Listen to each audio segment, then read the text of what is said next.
Announced that Cook Islands Prime Minister Mark Brown will visit New Zealand next week from the 25th of March to the 3rd of April. He'll be the first international leader to visit New Zealand since the COVID-19 border closure. While we have personally met before in the Cook Islands, I look forward to welcoming Prime Minister Brown on his first visit to New Zealand as Prime Minister. 2 years ago today, 51 New Zealanders' lives were taken in the March 15 mosque attack. Our thoughts continue to be with the victims, injured survivors, families, and all those affected by the events of that day. I know we're all committed to ensuring such an attack never happens on our soil again. And for our part, that's why we've put in place an extensive program of work to implement the recommendations of the Royal Commission of Inquiry into the attack, for which Minister Little is playing the role as lead coordinating minister and is available for questions should you have them. But first, we listened. Since the release of the Royal Commission, we've held 33 hui nationwide with members of our Muslim community, pan-ethnic and multi-faith communities. We learned much from those hui, and I want to thank everyone who took the time and travelled across regions to participate and share their thoughts in a frank and open manner. We heard that there are some responses to the Commission that are immediate and that we need to just get on with, and some where we need to continue to design solutions with the community themselves. In the short term, we're establishing a $1 million Community Engagement Response Fund to help more people engage with the work that we'll be doing on the Royal Commission. Most community representative groups involved in the Royal Commission engagement are non-profit and have unpaid voluntary staff. This fund will support them to stay involved as we work to implement the Commission's findings, and it was one of the things that communities asked for us to implement. We're also setting up an advisory group to ensure the timely and effective and accountable implementation of the government's response, also something that was asked for. We're establishing a collective impact board which will enable affected whānau of March 15 to guide and advise on the services required to support their long-term recovery needs. This, of course, sits alongside individual case management, which we've also worked to improve, recently bringing together MSD, ACC and immigration staff under one roof, with access to dedicated work brokers for those families directly impacted by March 15. Again, something the community has asked for. And we've set up an Ethnic Communities graduate program aimed at increasing diversity in the public sector. Applications for the first 2021 cohort are open now. We've also extended the Safer Communities Fund, with $3.2 million available to provide more communities with funding to upgrade and implement security measures intended to reduce vulnerabilities and give a greater sense of security and safety. Our longer-term work program covers issues of hate speech and our national security architecture. And obviously, several other significant actions have followed since March 15. Shortly after the attack, the government banned all types of semi-automatic weapons and assault rifles in New Zealand. There's also been significant progress on the Christchurch Call, which aims to ensure that we prevent online platforms being used in the way they were on March 15. 50 countries and international organisations now support the call, and for the first time, governments and major tech companies are working together. We've established crisis protocols, and the Global Internet Forum for Counter-Terrorism is now a standalone entity. Last week, I spoke to President Macron of France. He too is pleased with the progress to date, but we both believe there is more to do, and the call gives us a platform to do that work, including domestically. Here in New Zealand, legislation which would make live streaming objectionable material a crime punishable by up to 14 years in prison or a fine of up to $200,000 passed its first reading in Parliament last month and will now go through a select committee process. I'm committed to ensuring that New Zealand continues to play a strong role in countering violent extremism. And, of course, we all remain absolutely committed to honouring the 51 lives lost on March 15. Shukran lakum. Happy to take your questions. Feel free to step up to the podium, Minister Little. So it's on another matter. Are you aware of a 15-year-old being deported from Australia? Yeah, look, I've only, as a result of some of the inquiries from members of the media, I've only just become aware of the fact that I'm told or advised that within the group of 501s that we had returned recently that there was what we would consider to be a minor in that group. I have asked for a briefing on that. I don't have full details, but of course we would have an expectation that regardless of the background, that we do treat minors in a particular way when we're dealing with deportation. Legal to deport minors in this way, and what support is being offered to the teenagers? As you'd expect, officials that have responsibility for dealing with cases that involve minors, as I understand, are involved. But I do want to, go back and look at the circumstances under which this deportation happened, because we do want to make sure that, particularly when we're dealing with young people, that's being dealt with appropriately, regardless of the circumstances of their deportation. We know that there is a teenager who was on that flight. Does that make Peter Dutton's comments even more reprehensible? Oh, well, look, obviously I didn't agree with what he did at the time. We've never agreed with the policy, in fact. And so I maintain that position. Again, regardless of the circumstances, when you're dealing with minors, is it appropriate to have them in these circumstances and deported in that way? But look, we will be going back and looking at the details involved here. Will you also be talking to Prime Minister Morrison? Barry. Will you also be talking to Prime Minister Morrison about it? Look, I haven't got a specific... we actually don't tend to schedule calls. He knows my position on the deportation policy. So actually, regardless of whether or not we're dealing with a minor or whether or not we're dealing with someone who's older, I have a specific objection to the fact that we have people being deported from Australia who we consider to be Australians. Now, I don't have the specific details of this particular individual, but it is a minor, and I would expect particular care to have been taken in the way that a minor is dealt with. Would you not have expected to have known about this, given the nature of this policy and the... Oh, look, I would expect our officials to know, yes. Not necessarily, I don't get a breakdown every time there is a flight of 501s. I don't personally get a breakdown of the profile of those people being deported. But I would expect, and we have worked very hard to say to our Australian counterparts, even though we object to this policy, the least we can do is make sure we've got a protocol where we know where they're coming, we know what offences apply, and we know the profile of those being deported. Do officials know in this case? Look, that's why I don't want to go too far. I've only just been briefed on this. I know certainly that at this point, right now, those who need to know do, but how much advance notice I would need to check. Are you aware of any minors being deported previously? This has been an issue raised before. I would need to go back and look at the ages, but this has been an issue raised before, and we've also raised our objections before as well. And those who need to know knew about it? As in the specific agencies that would be dealing with young people on the New Zealand side. Did you rush the Ihu Mātau deal? No. No, in fact, I think that was rushed as the last way that anyone in this gallery has described that decision. It obviously took quite some time and quite a lot of thought, because we wanted to make sure that we didn't create a precedent, and we wanted an enduring solution.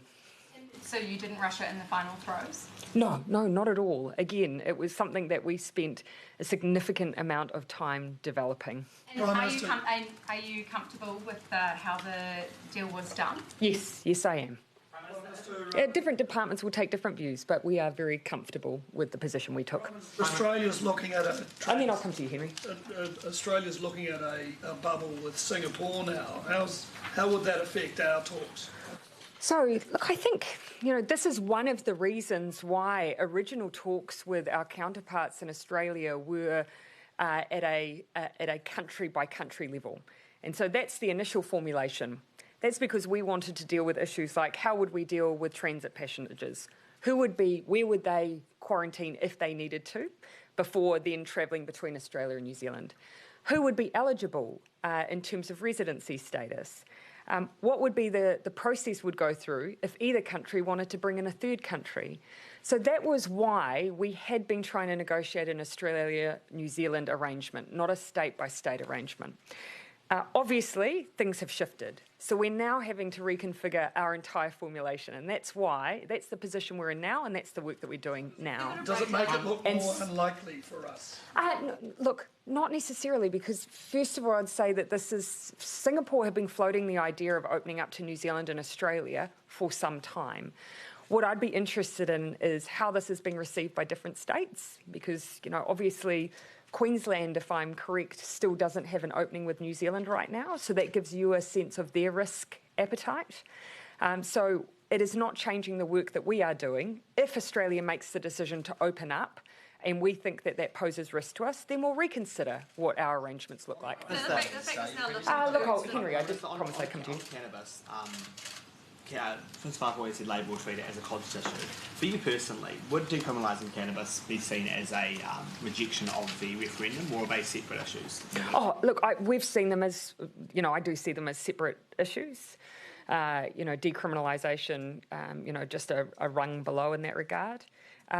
But for us, any time a members' bill comes up, we will take it to caucus. Caucus will determine whether or not they see it, therefore sitting as a conscious vote, and therefore whether individual members will vote according to their conscience. Have you started a process yet for how to deal with bills that are not yet been pulled from the ballot? We wait until...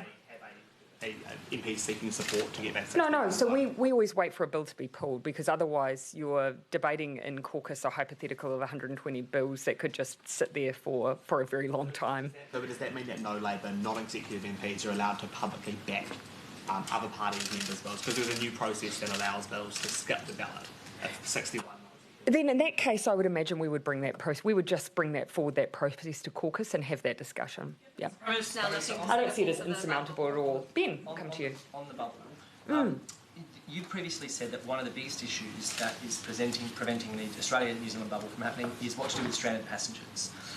If there was an outbreak. One of the complications, but yeah. Do you consider that to be the primary issue at this stage? No, look, it's... What are the other issues?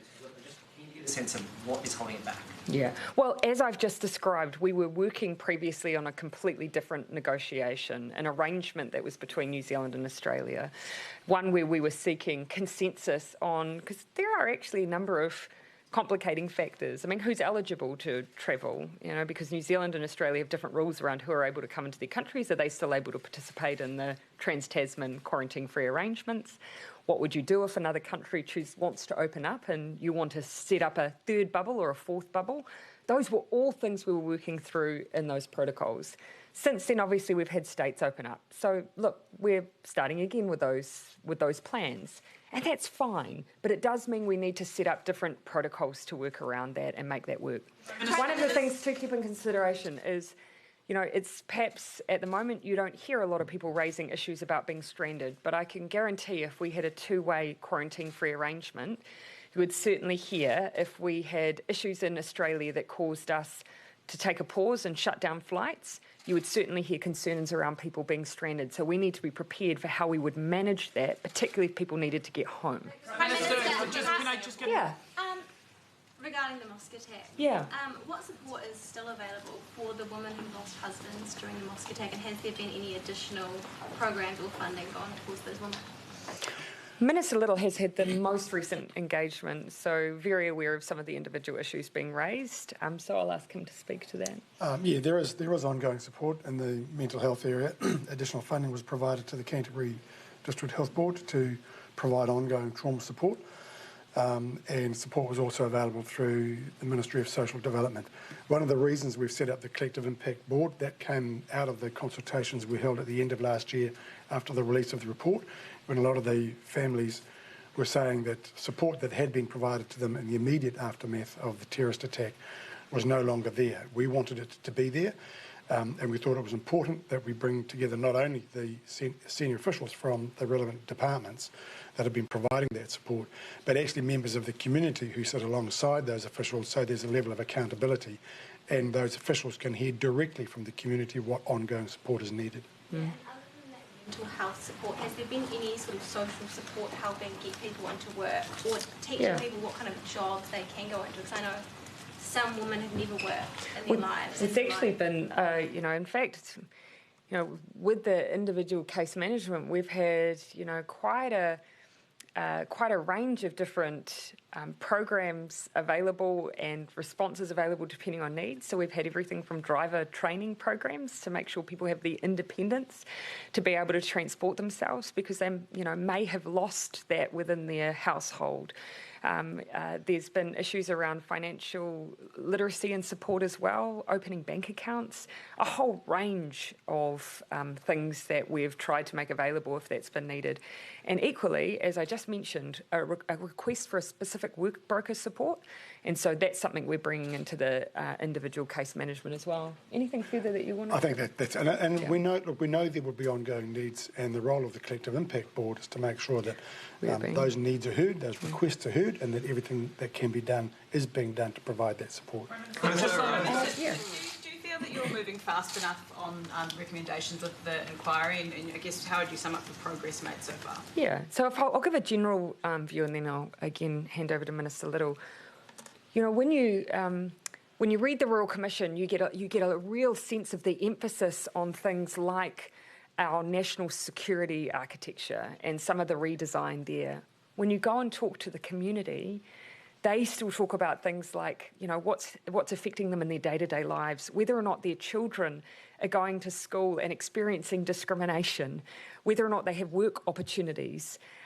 So I think there is a real job for us to do to make sure we're prioritising the things that are affecting people's daily lives while not losing sight of the things the Royal Commission called on us to do around, for instance, national security and our legislative framework. So we've prioritised the things that we think will have an immediate effect, but still working through those issues that are bigger and more structural, but we need to take a bit of time on. And on the issue, look, we've got the report at the end of November. We've taken the opportunity over January, February to consult widely, not just with the Muslim community in Canterbury, but the Muslim community around the country and other faith and minority ethnic communities. What is very important is establishing the Oversight Advisory Group because that is a real point of accountability, and it's an opportunity for all those communities to have influence and to have a say, but most importantly to see the government following through on those recommendations, to feed in from their communities and to feed back from the government. So that's the work that's going in place at the moment. Some recommendations we can implement in a reasonably short time frame, others will take a lot longer, but that body will be there to provide that oversight and support. Prime Minister, is it ethical for your MPs in Hutt South to have been running this sublease arrangement where they're charging taxpayers 4 times more for their rent than they're actually paying in rent, and keeping that money for the Labour Party? Well, obviously, you know, the right person to make those judgments is not me. We need someone other than me making those calls, and that would, of course, be Parliamentary Services. They're the ones that approve whether or not they consider those lease arrangements to be appropriate. Parliamentary Services told us last week that they have no ability to look at anything other than their arrangement with the MP. They said, hey, look, it's below market rates, we're happy with that. They can't look into what's going on in the background, right? And I mean, you are the boss of these. Yeah, well, essentially, you know, what Parliamentary Services are rightly mindful of is, does this represent value for money for the taxpayer? Are they getting something below market rent? They've made a declaration here that they are, and therefore are happy with the arrangement. And they're the ones that really need to keep that oversight on whether those arrangements are suitable. But MPs ripping off taxpayers here. They're taking thousands of dollars every year and giving it straight to the Labour Party. Ultimately, this is a lease arrangement that, according to those who oversee all of our lease arrangements, has declared that it's below market value, therefore, in terms of the rent, and therefore, from their perspective, doesn't present a problem. Who am I not? Have I given the Herald? Jason? The births, deaths and marriage bill is back in the headlines after Jan Tinetti said it was going to be a priority for her to pass it this year. Would you be able to walk us through what the process is from here and what Cabinet needs to do to get it across the line? Yeah, so probably, and I might have to give you the process from here in written form because I haven't refreshed where exactly we are, but what I can give you is what the problem was for us before. Last time, of course, we were partway through a process while it was at Select Committee, after it had received public submissions, the issue was raised around whether or not we were dealing with gender identity appropriately. The Select Committee understandably wanted to respond to that and put a proposal on the table to deal with it. The issue we had was, from my recollection, a Crown Law opinion that suggested that may be challenged or open to challenge because it hadn't gone through a full process. So what we need to do is essentially deal with the issue, but in such a way that we have the proper consultation so that the changes will stick. So that was 2 Years ago, so Crown Law formed an opinion about how it can be legally airtight now. Yep, and look, we had a different government then. Now we're with a fresh mandate and working through some issues that otherwise we weren't able to resolve last time. New Zealand first. No, not at all, not at all. But there were some complexities there that were taking a bit of time. You know, we've given a commitment that we believe we can resolve them. Listen. One of the advantages that's been brought up with the idea of this bubble is that nearly 40 to 50% of the people in MIQ are coming from Australia. Yeah. So if you've got a bubble, you open up a lot of spaces. Those people coming from Australia generally don't have COVID. It's hard to find when's the last person tested positive coming from Australia. Yeah. Has this been part of your calculation? We had about 9, I think, so not a lot at all. Yeah. Has this been part of your calculation that if a bubble were to open, you would almost double the amount of risk coming into the country? Look, it is not a reason to hold, for us to not proceed with a Trans-Tasman arrangement. So I should be clear on that. This idea that we need to keep low-risk people in MIQ in order to lessen our overall risk profile is not a reason to not enter into an arrangement. However, we are mindful of the fact that that may be one of the effects of opening up that space. There's been some consideration around how we can continue to minimise the overall risk profile that we have. In terms of a few months ago, you guys brought in pre-flight testing. Yes, we did. And since then, the number of people being testing positive at the border has only increased. We're up to 93 active cases now, up from about an average of 40 to 60 last year. Has that system been working the way that it was meant to be working? Are you happy that all of those pre-flight tests are valid? Well, for the most part, yes, but I don't think that we can make an assumption that all pre-flight testing is the same. So as it's being described to me, the way that we run our PCR tests in New Zealand is that we will run a sample multiple times through our process, up to as many as 40 times, in order to see whether or not we have any viral load in there. And so that means that we can pick up the early stages or the late stages or even the historic stages of an infection. I don't think all countries are necessarily as rigorous as us. What has been really critical is that day zero testing and the rules around keeping people in their rooms until those are returned, because we do get a large number of day zero tests. Which countries are the problem child? Which countries are the ones that you do have an issue with? Oh, look, ultimately, I think the point that I'd make to this is I can't necessarily make a blanket statement that says this country is or isn't performing testing appropriately, because people are providing their tests before they fly. And you do get in-flight infection. And so it's not a case that we can say this country is or isn't, but yeah. We require... So just going back on to Benedikt's questions earlier, how much money has Labor obtained through this South sublease deal? Oh, look, if you wanted to make sure that I was able to provide you specific detail, then you are by all means free to put those questions to us and we can provide that to you. As you can imagine, I haven't brought down with me today for our general press conference the specific details of the lease arrangements for one of our MPs. Yeah. Minister Little, what's stopping changes being made to ACC to provide support for witnesses of the mosque attacks? Excluded. Well, ACC doesn't currently cover that form of need, and to make that change is a significant piece of work. It's a significant policy change for our ACC regime. So it's not something that would be done quickly and would require considerable consideration before we would take that step. Keeping in mind, though, I do remember well the conversation. We had a significant debate at Cabinet over this issue. And one of the things that we were conscious of is we didn't want to leave this group who would so clearly be traumatised by what they experienced without any form of support. So firstly, making sure they could access through mental health support. Specific funding was provided to the Canterbury DHB for the extra needs that might exist. And secondly, making sure that people were not discriminated based on their visa status for accessing support through our welfare system. So we made that change in the hope that we might be able to pick up anyone who did have loss of earnings because of the trauma they experienced. Yeah, who haven't I taken a question from? Yeah, in the front, Mark. The films, videos and publications Nations classification amendment bill. Do you have any concerns about the safeguards and oversight for the internet filtering portion in particular in that bill? Do you think there's enough there to make sure that there isn't a misuse of those powers? Yeah, I think so, because of course we've used these systems for specifically before on child pornography. So there's a framework there, but again, going through a proper process will allow us to get input as to whether or not people feel like those appropriate safeguards are in place. Thomas, you had your hand up, but no, given up again. On the Cook Islands, Snooze you lose, Richard. why did New Zealand elect to produce a joint statement with Australia on Hong Kong? Yeah, well, obviously we're not members of the G7, but shared similar concerns, and it was timely. The changes that will be material around their processes in Hong Kong had only recently come into place. The G7 issued a statement. We shared those concerns, and so together, rather than individual ones, we decided at a foreign minister's level to issue our own statement. This wasn't some sort of attempt to kind of a sort of substitute for Five Eyes, was it? I mean, it looked like Two Eyes.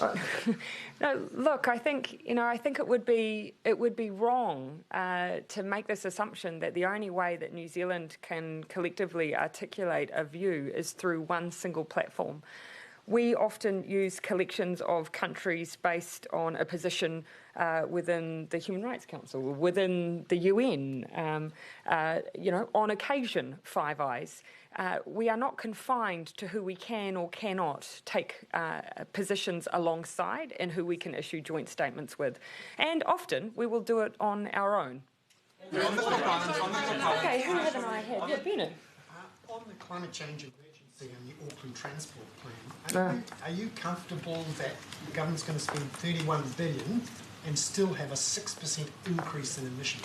Well, obviously, the issue we have there is population growth for what it's doing for our overall emissions profile. So whilst my recollection is on a per capita basis, population growth means overall that's what the profile looks like.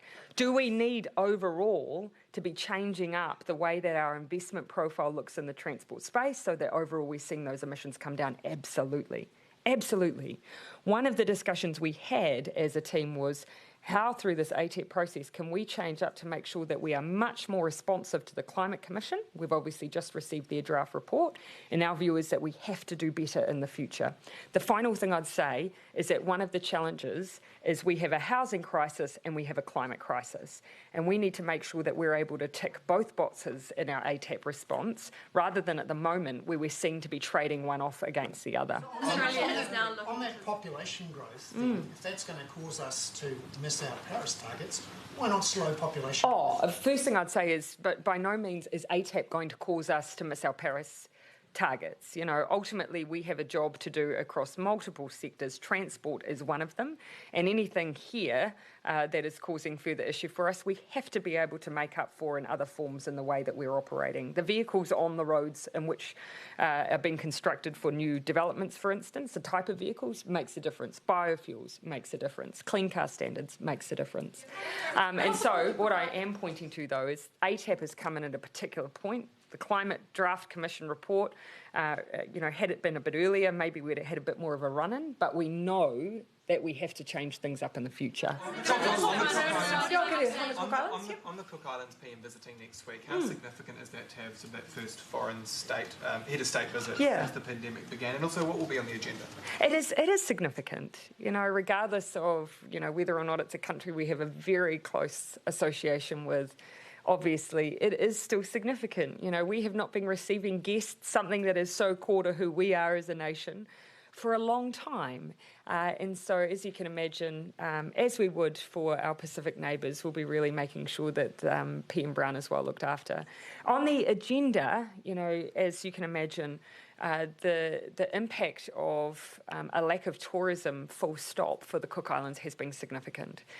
So I no doubt that we'll be talking about that together, talking about vaccine rollout, which we'll be working on together, and just what the next 12 months looks like for us. Will the opening of the Cook Islands bubble? Oh, look, I imagine that we'll have a range of issues on the table, but actually I'd say that vaccine rollout will be right up there as well, because that's, regardless of what movements we experience, that's something that can provide an extra buffer against risk. Australia is now looking to Singapore for a travel bubble. Does that suggest that negotiations have broken down between New Zealand and Australia? Not at all. In fact, the issue of Singapore has been on the table for a long time. It's been raised with us, it's been raised with Australia. So I don't see that as a new development. Of course, what we'll need to do is feature that into and factor that into our thinking as we work through our Trans-Tasman arrangements. The last thing I would say is there's been a lot of speculation around whether or not it will happen at all. We have never stopped working on the issue of the Trans-Tasman bubble. Yes, we've had cases here, we've had cases in Australia. Sometimes that slowed things down, but the work has never stopped. We remain committed to it. Yeah, Thomas. Would you back National's call for the Auditor General to look into that Hut South arrangement? Oh, look, as far as I'm concerned, the people that we need to be checking on these arrangements are involved in checking on those arrangements. Yeah, I'll take the last because I feel like we're getting everywhere. Everyone? Janae. What do you say to people who might be thinking, why bother upskilling, investing in the education, or putting in extra hours at work to earn an extra $2,000, $3,000, $5,000 a year, maybe $10,000 in salary? We're now looking at people sitting on houses that are earning a couple of $1,000s a day in some cases. Is that kind of a Labor government good arrangement? Janae, you know I'm not going to ever say or concede that what's happening in the housing market is okay. It is not. And all of the issues that you've raised around houses, you know, and the house price growth and value that we're seeing in houses is exactly why we've said we know we need to bring to the table things that will make a difference. The issue we have is there is no single answer here. And so what I'm not going to present is simplistic solutions that won't shift the dial. We have to do something that will be meaningful. Sustained moderation? Is the solution to that still... Yeah. Sorry, I think... Can I just get a follow-up? Is the solution still sustained moderation? We don't want to continue to see the exorbitant house price growth that we have seen across the country in the last few months. But this is not an issue that New Zealand alone is dealing with. So we have to factor into the work that we're doing. Why is it that there is at the moment an extra psychological imperative for people to say that housing in this COVID environment feels like the safest thing for them to invest in? So that means we've got to do multiple things to make sure that we have encouraging people to build and encouraging people to look at alternative investments that contribute to our productive economy. Can you give an update on the tourism package that Stuart Nash was bringing to Cabinet and sort of what the hold-up is there and if towns can expect support by winter? No, I cannot. He will be speaking on Friday. I'll leave it for him to speak in general terms around the work that's being done.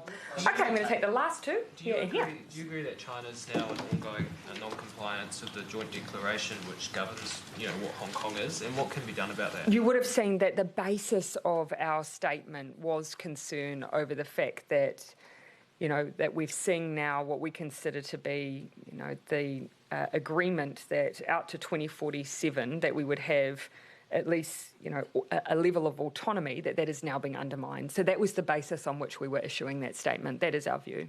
It's not New Zealand's view is not that it's a direct breach of that declaration, though. Well, our view is that it is absolutely being undermined. You know, that we have not seen is the moves in recent times have not been in keeping with that declaration. What about the national security system? When will we first see a change to that? Sorry, in the national security system? Look, that will be later this year. At the moment, we're getting on with the work that is to support the Muslim community, also to advance the work on social cohesion. So putting those groups together, Minister Priyanka Radhakrishnan getting on with her project work, and then the national security apparatus we'll look at in the latter part of this year. Has it been delayed? I mean, I thought there was an impression that it might occur sooner. How many months away is it now? It hasn't been delayed. Yeah. No, there's no delay. It's just the order of priority.